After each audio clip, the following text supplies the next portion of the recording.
Guys, what's up and welcome to day 34 of a year in my life. And today I'm doing a Q&A where, every week I put a story up on Instagram asking you guys to drop questions where I come on here and I answer them. So today, that's what we're doing. I've got all my questions right here. I have not scanned through them yet, so I'm just going to get started. And I'm going to read through some of these and answer as many as I can. Favorite watch in my personal collection, best bang for the buck right now. Actually, I'm going to use one in my collection that's both, and it's my Girard-Perregaux rose gold skeleton. It's very similar to the AP skeleton. Retails about $60,000 right now. You can pick it up on the secondary market anywhere between $45,000 and $47,000. That is a very understated watch right now, and it's a matter of time. It's only a matter of time before people catch up and realize how similar to the AP skeleton, the AP Royal Oak skeleton is without the $280,000 price tag. So there's that one. Best option for Rolex. I mean, guys, I get a lot of these questions like what's the best first Rolex? What's the best starter Rolex? It really depends on your budget. If your budget's $5,000, for a man, you're not really going to get much. You're going to get like a cheap, dinky little 36 millimeter date just. If you can stretch your budget up to 10, you can still only get a date just, or you could get for 10,000, you could get like a 40 millimeter Explorer 16570 reference in a white or black dial. That would probably be the best bang for the buck under 10 grand. If I were sent to live in an island forever and I could only take 2 watches, name them. That's a good question. Honestly, you would think that would be, I would pick some very high-end stuff, but honestly, I'm probably going to pick something that I think would be very, very durable, which would be, I would do the Skydweller, the Rolex Skydweller, because of all the functionality it has on it, and they are a tough watch. And, maybe a Submariner. I don't know. If I'm going to go live on an island by myself for the rest of my life, there's no need to have a hype piece or have something that's crazy expensive. I want something that's actually going to be more durable and last a lot longer with basic functionality. So Submariner and a Skydweller. Let's see.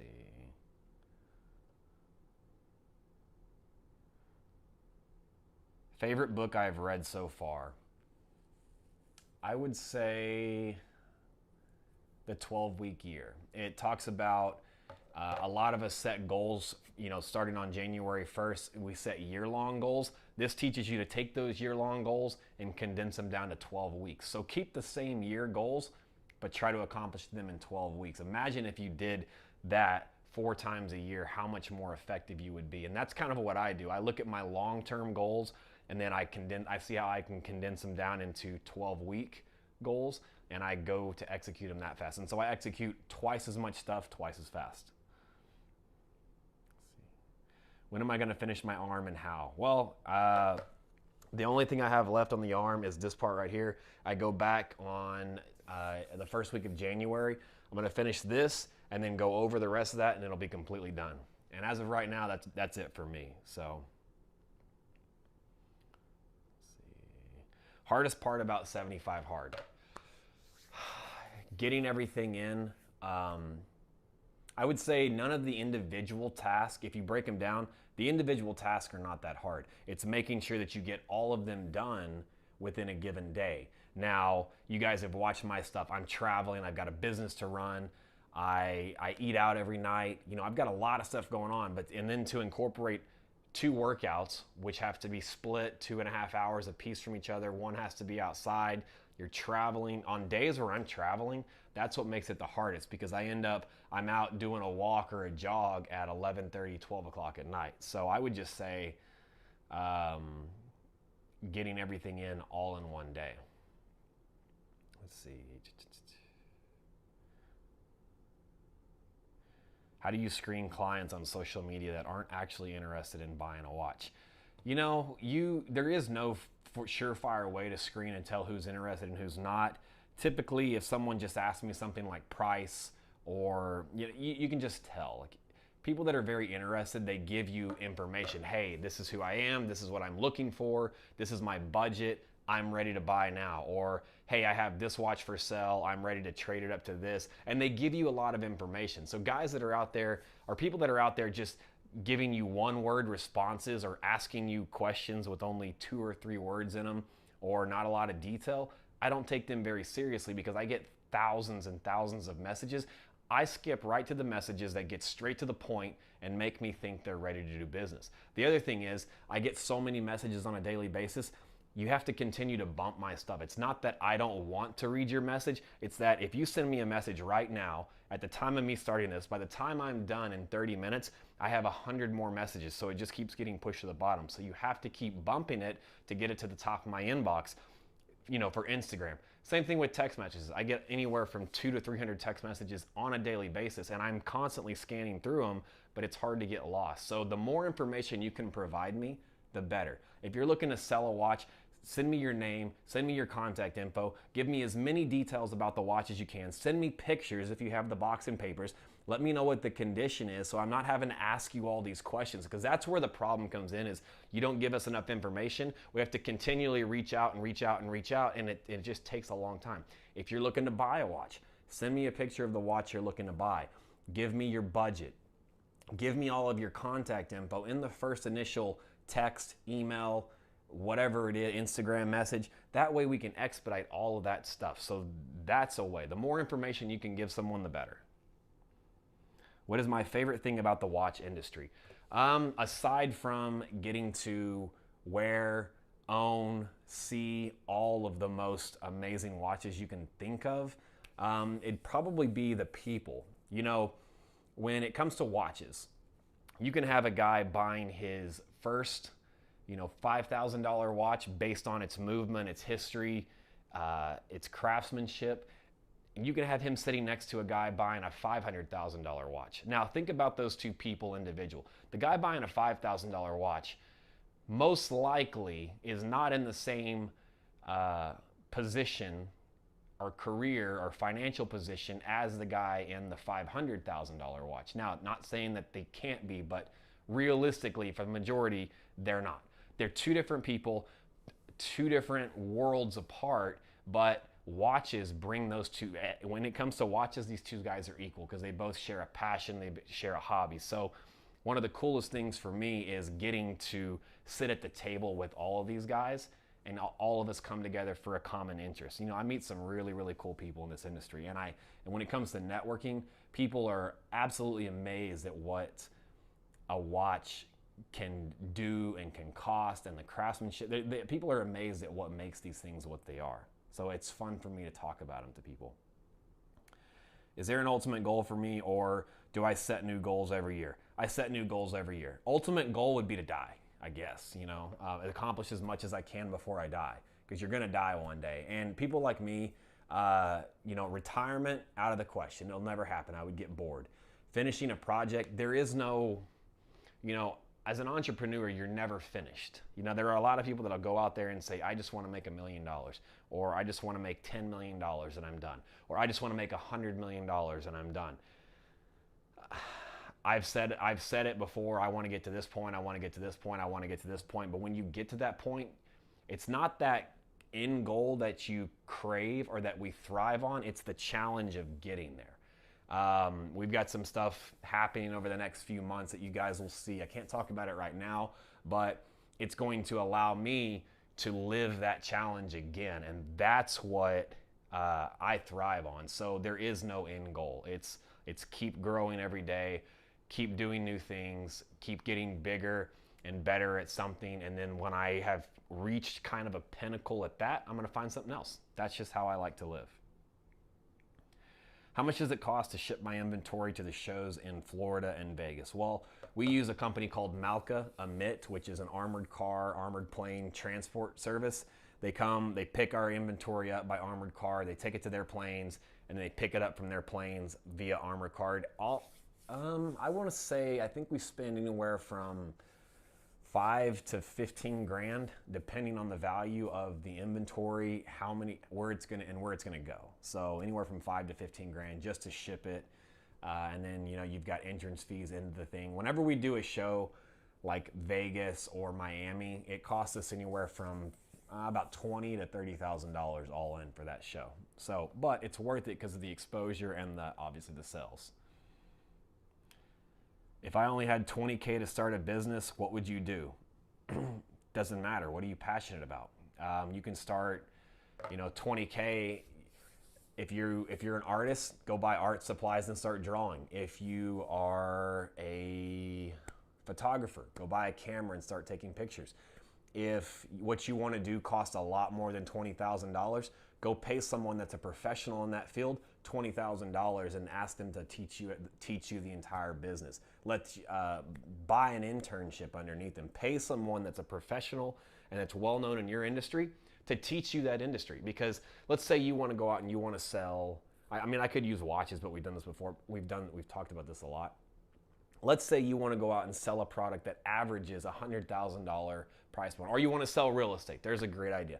$20,000 is not going to get you a lot in real estate, but I would be willing to bet if you went and found someone that had 5, 10, 15 years experience in whatever niche within real estate you wanted to get into, and you offered them, hey, I'd like to come work for you. I want to pay you $20,000 to intern me and give me a job as an intern under you and teach me this business so that one day I can get out and go start my own. I have a hard time thinking that a lot of people would turn that down unless they are just so big and so busy that they can't do it. And in that case, go find someone else. There is someone out there that could, one, use an extra hand, and two, wants to make money getting free help. So that's my advice on that. Let's see, Santos or Reverso? Well, the Reverso is more classic, which is the JLC Reverso. That's a more classic piece, but it's tiny. I can't wear one because it's too small on my wrist. I'd pick a Santos. I guess it's a personal preference. I don't know. Let's see. I know you do it because you can, but why wear $300,000 to $400,000 watches during my workouts? Well, you're right. One's because I can. Two, because I buy my watches to wear them and enjoy them. And three, it's a business card. What do you think whenever you see somebody, if you knew what the watch was? Here's the thing.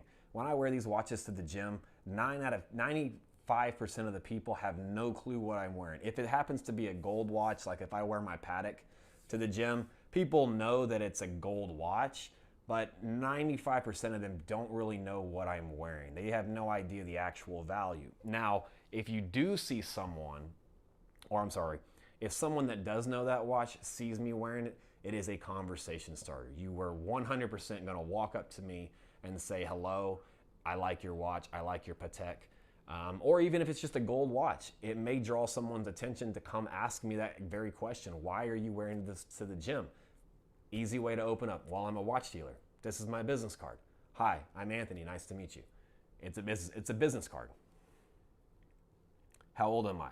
33. How many hours of sleep do I get a night? 3 to 5.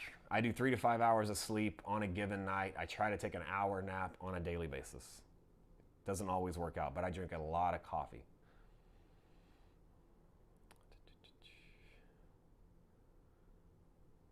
What motivates me to get out of bed every night? I have a 5-year-old son that one of these days when I get out to California, I want to spend a lot more time with, and I want him to have anything and everything he ever wants, and that's one thing. But I would say just knowing that if I don't do it, someone else will, honestly, that's enough for me, because there's a lot to be done out there. There's a lot of accomplishments, there's a lot of businesses, there's a lot of things that can be done. Someone's gonna do them. If I don't go do it, someone else will, and I don't wanna get beat by the next person. And I have a lifestyle I like to live. I have things I wanna do in my life, and the last thing I ever wanna do on a financial note, I never wanna worry about anything. I love the feeling of walking into a restaurant, ordering anything on the menu, and I don't care I don't even look at the bill 9 times out of 10. If someone needs my help and I genuinely could help them, I love being able to be in that position. If I want to go on a trip, if I want to take a month off and go on a trip around the world, I don't have to think about it. I can just do it when it comes to being able to pay for it. So that's another thing, is I love the freedom of what you can do when you're well off. Let's see. Did you sell your rainbow? I didn't see it in any of your last videos. I absolutely did not sell my rainbow. It's sitting right there in my backpack. I will never sell that. If I had 15 to 20K in savings, what watch would I invest in?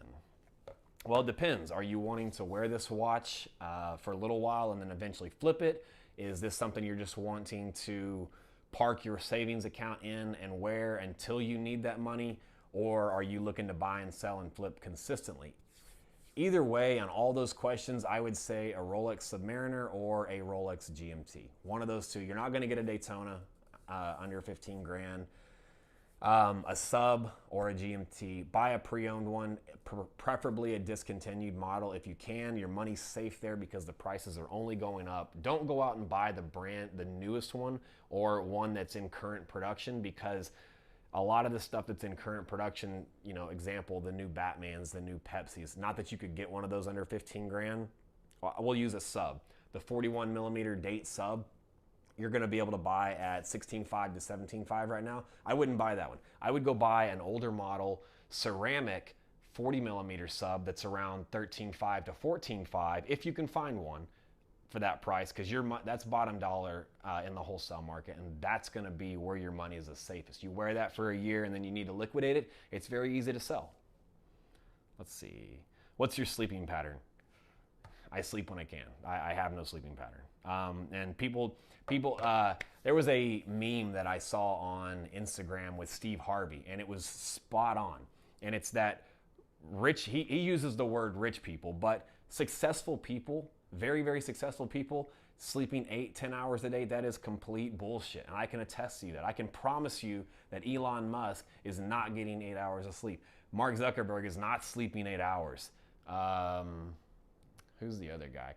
Jeff Bezos. They are not sleeping 8 hours a day. They have way too much going on. Their brains do not shut off. That's a load of shit. None of those guys will ever come out and tell you they sleep 8 hours a day. Now, they probably don't get only 3 hours right now, but I would say average 5 hours of sleep a night, max. How many gym subscriptions do I have? 5 or 6. Let's see.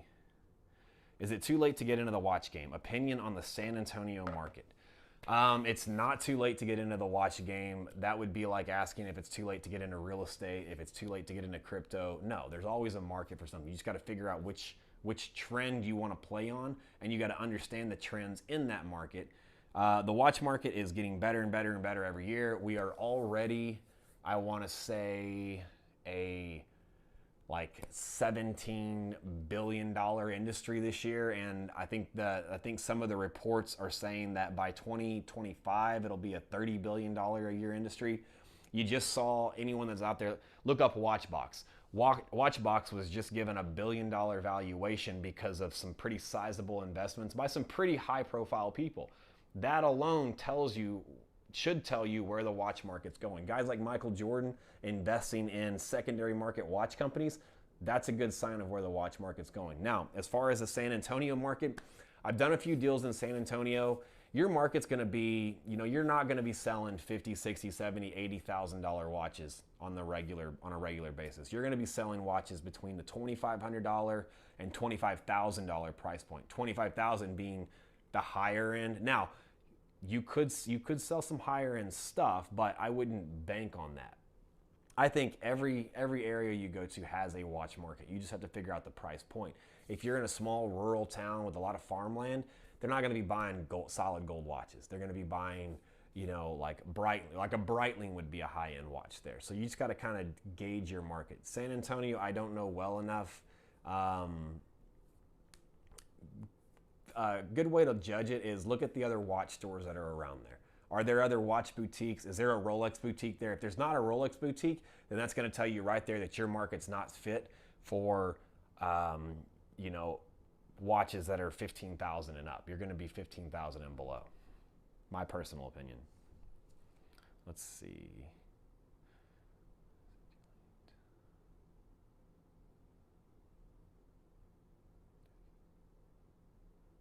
How can one achieve your level of discipline? I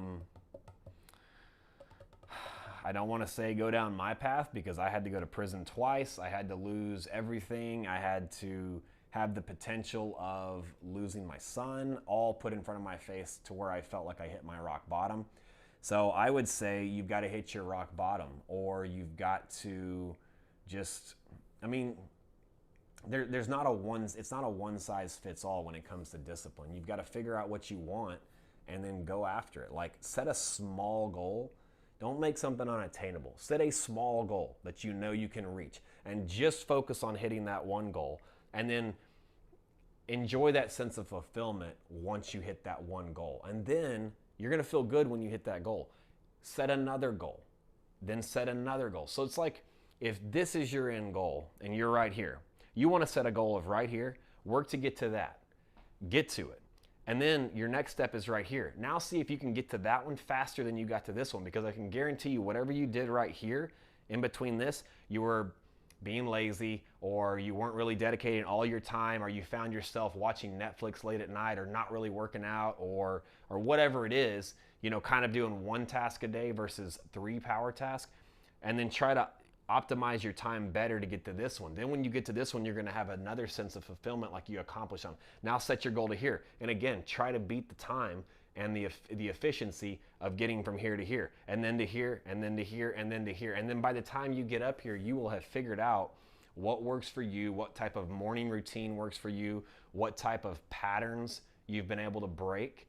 You've got to figure out yourself. Like, you know, everyone's morning routine is different. There's some things that this guy over here does that works for him that I've recently changed my morning routine up, where I used to get up, I used to meditate, read, listen to music, do all this stuff. Now the mood and the mode that I'm in, I've got so much going on. Now my morning routine is get up, straight to the gym. When I get back, I'm straight to work for an hour, hour and a half. So you have to figure out what works for you, but set small goals and accomplish those little goals and work at it from them. I'm gonna do 2 more questions, and let's see. Actually, I'll answer some questions I know people are curious about. One of the things recently in one of my videos, Marco not being aware of me looking to expand to LA. So everyone's clear. Marco was aware of it. He may have just forgotten, but if you guys have watched all my videos, there's been videos where I've met Imran and we've discussed a potential LA store.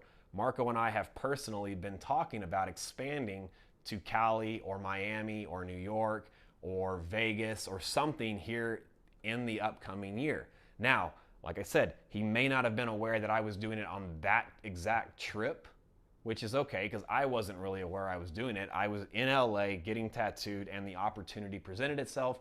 And if you guys have watched me long enough, I don't wait and ask questions, I act. When something pops into my mind, I act on it and I ask questions later. And that's just how I live my life. What's something else that we could talk about? Oh, the Alfred bet, $40,000. Guys, I put a comment in there. It was made up for content. You have to understand that YouTube is a content creation platform. A day in my life is content. So sometimes we do things to enhance the content. If you've watched any of my videos in the past where I talk about it's gonna cost me, you know, $500,000 a year to do videography for the Timepiece Gentleman channel, it's not gonna cost me $500,000 because putting my phone right in front of me like I am cost me money, or cost me $500,000, or my videographers and all that, and the travel and everything. It's not that it has to cost me that. It's I spend that extra money to create better content. I go on extra trips to create content. When we go putt-putt, I tell Alfred, hey, let's spruce this up and let's make it interesting for content. One thing to know about me is I know my financial position, and I have a decent understanding of my employees' financial positions because I pay their salaries. I know where they're at. When it comes to me betting, I'm not going to bet one of my employees those kinds of numbers because I can always outdo it. If I would have lost, if that would have been a real $40,000 bet, I would have taken my loss and then I would have tripled it to $120,000. And I would have acted on the emotion of greed until I won, and then I'd walk away. And that's because that's just how I gamble. That's how I gambled when I was in Vegas. I lost 10,000, I lost 20,000, I lost 30,000. I kept doubling up my bet until I won, and then I walked away. So don't read so much into the content you guys see, because it's, at the end of the day, it is a glimpse into my life. It is a small glimpse. Even though I'm doing a video a day, you're still only getting 20 to 30 minutes of a 24-hour period. And you're getting to see the part I let you see. So I want everyone to be entertained. I want everyone to get value from it. I want you all to be part of my journey. What I don't want you guys to do is formulate your own opinions and think that everything you see is the way it's perceived, is what I'll say. So that's going to end my Q&A today, guys. This has been, it's going to be a good morning. I'm actually in Cincinnati as of the time of this filming, and we're headed out today. This is Saturday morning. We're headed out here in a couple hours to go to the championship game. I just had this Q&A planned, which I didn't film stuff 2 days ago for this exact reason. I wanted to do a Q&A when I was here, and I wanted to do it up to date. So guys, we're going to go to the Cincinnati game. You'll see that on tomorrow's video of us heading there. But what else? Don't forget, I'm still giving away a Rolex. I'm giving away a Rolex Submariner Reference 16610. It's a date sub, 40 millimeter, pre-ceramic.